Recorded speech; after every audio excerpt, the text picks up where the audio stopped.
Hello everyone and welcome back to my channel. If you've never been here before, my name is Anna and I mostly use this channel to share my passion for the classical world. So if that's of interest to you, then you should definitely click on the red subscribe button below my video. I've already made a video where I talk about the reasons why it still makes sense to study classics in today's world. And now it's the time to make a video where I can talk about the careers you can go into if you've studied classics at university. As you probably know, there are several studies demonstrating the high opinion of classicists among employers. When you study classics, you have the transferable skill of thinking critically, defending your opinions, you work hard, you're efficient and accurate. This is exactly why when you're going to finish your degree in classics, many people will tell you you can go into law, business, consulting, civil service, and all of that. But today, I want to focus on classics-related jobs.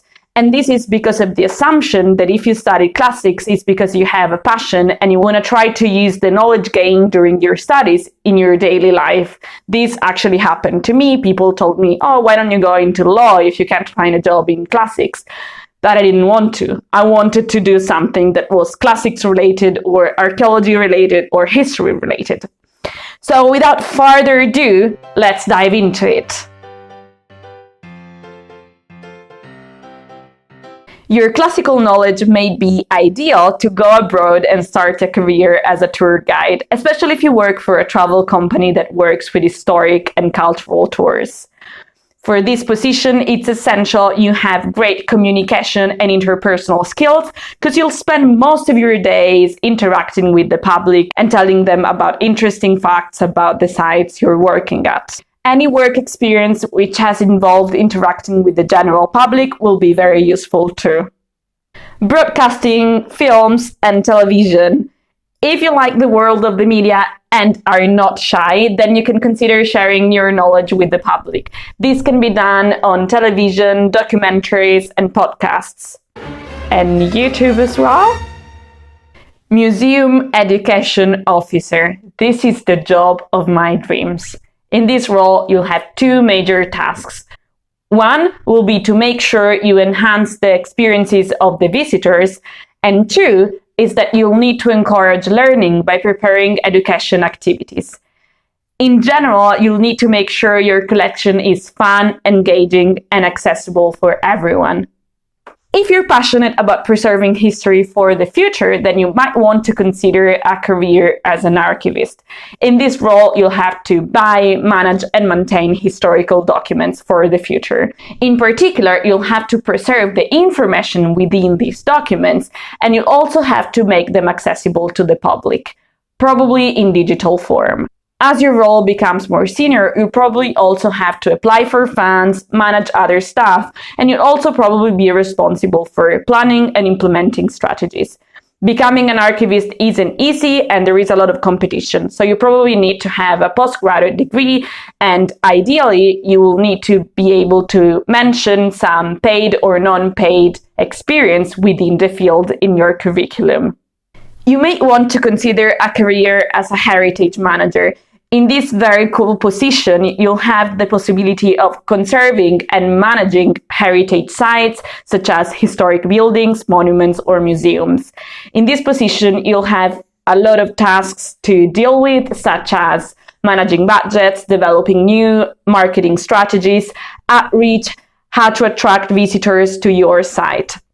You won't necessarily need a postgraduate qualification, but that may improve your chances of getting in. But the most important thing is you have, again, some experiences in the sector.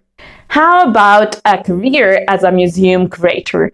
In this position, you'll manage your collection, and most importantly, you'll need to buy, borrow, and select the items you want to display in order to inform and educate your public. In this position, you usually need a postgraduate qualification as well as some pre-entry work experiences. You can become a classical archaeologist. In my experience, people often draw a thick line between classics and classical archaeology. But as a classical archaeologist myself, I think it's very valuable to have a classicist in the field. So if you're flexible and have an interest in the material culture of the classical world, then definitely consider this career. In this case, you'll need to have some experiences that you can do in the summer, so to learn the practical aspects of this job. Teaching either in schools or universities. As simple as this may sound, I think that it can be very, very exciting. This job would allow you to use your expertise with the new generations, and you also need to try to make them passionate about what you studied. If you want to do this in academia, so if you want to be a professor or lecturer at uni, then you will need to have a PhD as well.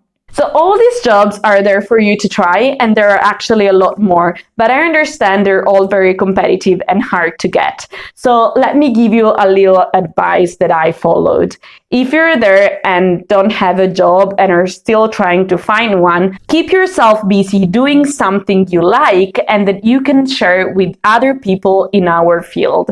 So for example, open your own blog, write articles that you can send to other classicists, or share your knowledge on social media, because you never know who you will reach.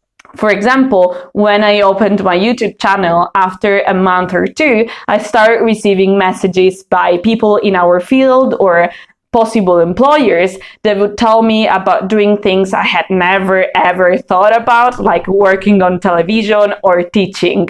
So exploit the power of technology and social media to reach a wider audience and show the audience what makes you different from all the other classicists out there. So if there is something you do or you want to talk about that you think other people wouldn't be able to talk about, then do it, because you'll stand out from the crowd. Okay, that's it for today. I hope this was helpful, and mostly I hope you'll all find the job of your dreams and that you're happy doing what you're doing. Don't forget to subscribe and leave a comment below. And also, you can follow me on Instagram for more insights into my work. I will see you next time.